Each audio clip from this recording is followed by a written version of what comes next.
Hello and welcome to Self-Care with Anya. It's a space that I've created for you and for myself to really drive the importance of self-care. I want to change the dialogue in our society with all the stigmas and beliefs and all the stories that we have around what self-care is and what it isn't. I want to make self-care okay. I want to create a space in which you feel safe to explore what it is that you need to thrive and really work at your best, where you don't feel guilty about it, where you don't feel ashamed about it, when you don't feel selfish about it, where you get to explore all that we have to offer here. We're going to talk about science of self-care. We're going to practice self-care. We're going to have some magic of self-care. And you can take and choose whatever works for you, whatever you want. What you don't want, leave it alone. You get to be yourself. You get to be unapologetically you over here. And in doing that and creating a safe space for you and for other people in the community, you get to thrive and you get to find ways to be the best and most that you can be, no matter what is happening in your life on an ongoing basis. So today I want to start this dialogue with offering you a perspective around something that I find really, really important and kind of missed in our society. And especially when we talk about stress management. We all manage stress. I don't know about you, but I want to manage stress as much as I want to manage debt. I just don't want to have it. I don't want to manage it. But why do we manage stress? We manage stress because we collapse stress with a stressor. You see, like in olden days, or even in animal kingdom, let's go to the animal kingdom, where animals are in danger, where a lion is chasing a zebra, for example. What happens is the zebra gets a signal of I'm in danger, and it gets into action. There's a signal, physiological signal that tells it get out of danger. I need to either outrun it or I need to kill the lion. Well, zebra cannot kill the lion, so the only thing it can do, it can run. So there's an action of run and the zebra runs. The lion goes after her.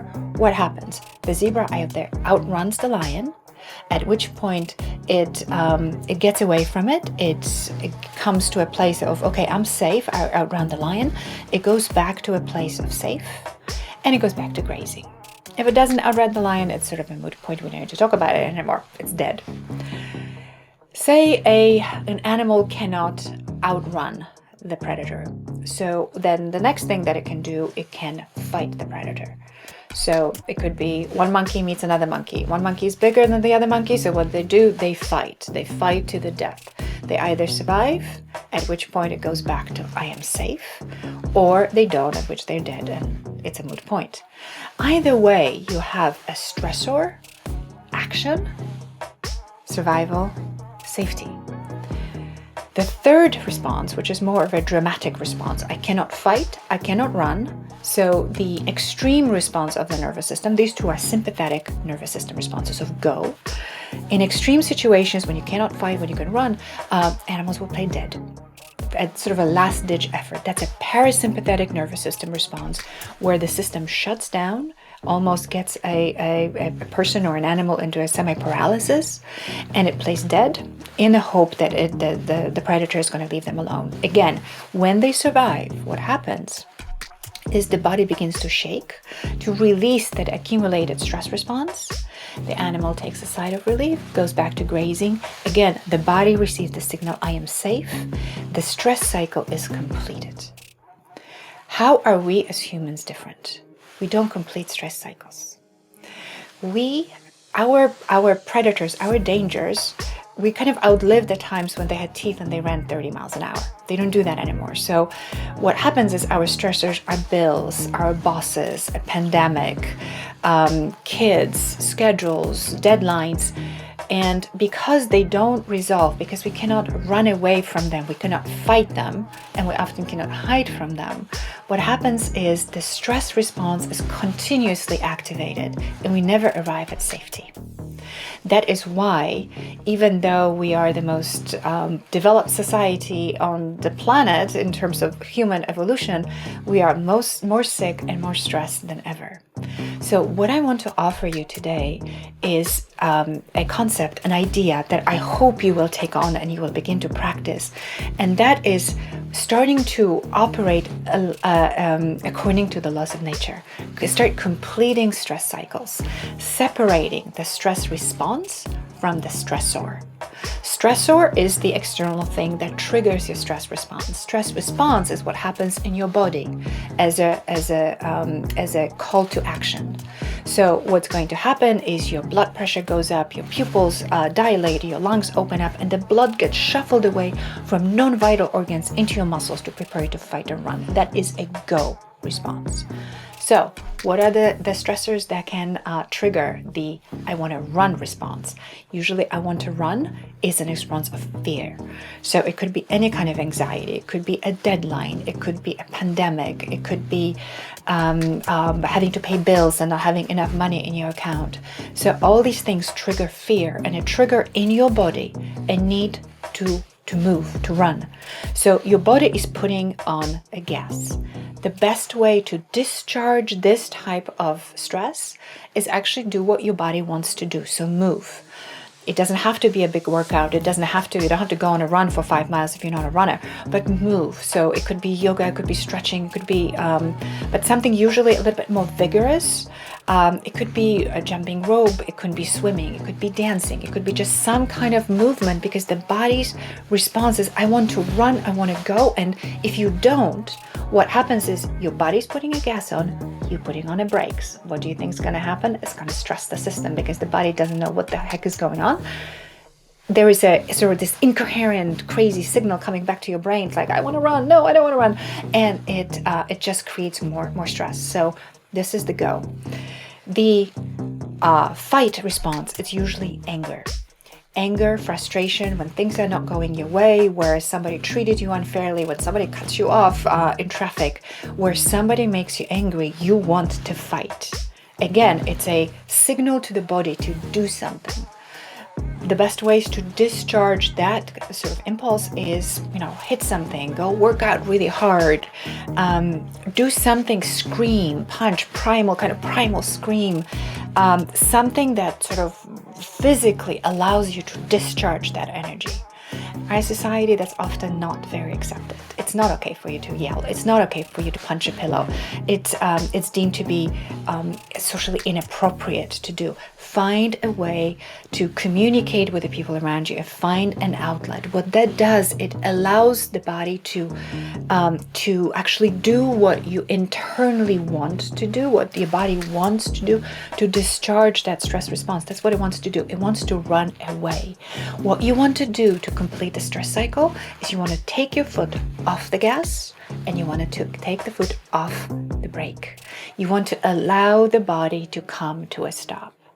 If you've ever been in a situation in which you cried really hard, for whatever reason, you were upset, you were angry, and you cried really hard, and somebody gave you a tissue.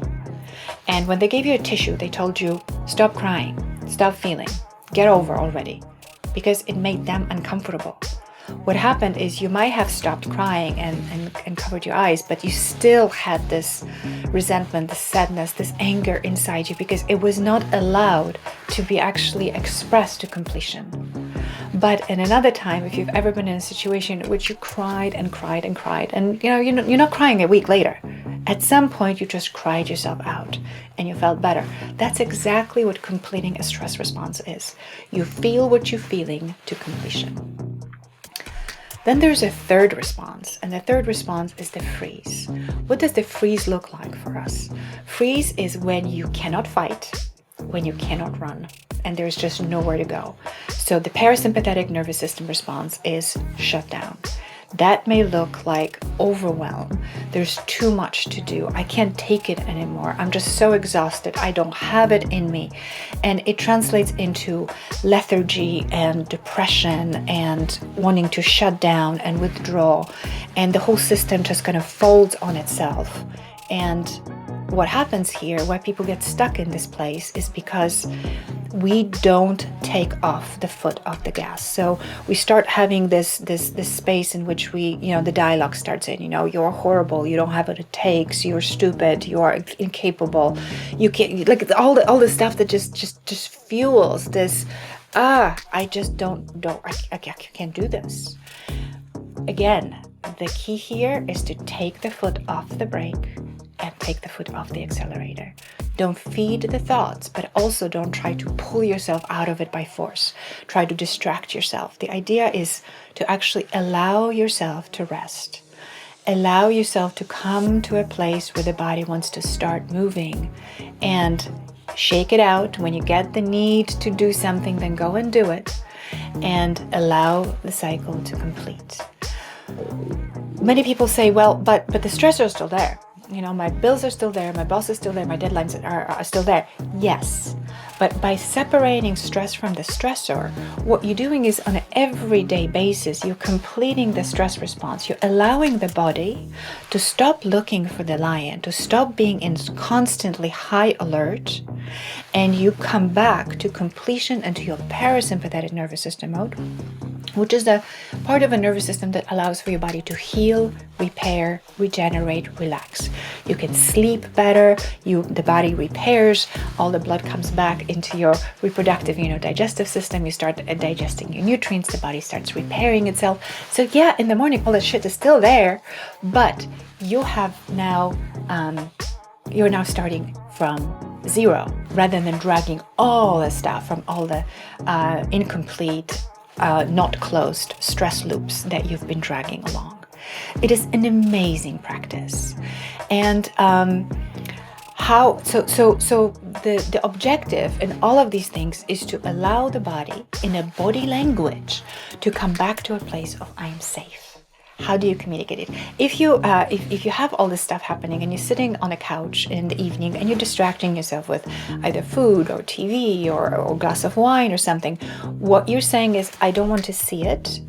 And yes, I'm not stressing out right now because I'm drinking wine and all, the bills are not there and the boss is not there. But you're doing this over here. You're doing it in your brain. You're talking yourself into nothing stressful is happening. You should just relax. I'm going to relax with a glass of wine. But what you're not doing is you're not communicating to your body that it's safe. Your body doesn't get the memo. And if your body doesn't get the memo, it's going to completely ignore what you're doing, and it's going to continue looking for the lion.